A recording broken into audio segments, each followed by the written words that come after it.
আসসালামু আলাইকুম sir, good morning. White river real estate থেকে সুমন বলছিলাম। 3 একে 3, 3 দুগুণে 6, 3 তিরিকা 9। এক্সকিউজ মি, আপনি কি আমার পিএস হবেন? 2 একে 2, 2 দুগুণে 4, 3 দুগুণে 6। স্যার আর বলবো? আপনি আমার এপিএস হবেন? মানে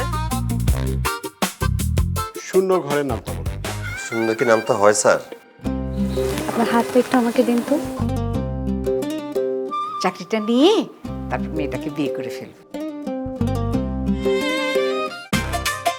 ম্যাডাম, চাকরির প্রথম দিন থেকে আমি খেয়াল করছি আপনি আমাকে অবিশ্বাস করছেন। মনে হচ্ছে অবিশ্বাস করার জন্যই আমাকে চাকরিটা আপনি দিয়েছেন। আপনার কি মাথার সমস্যা?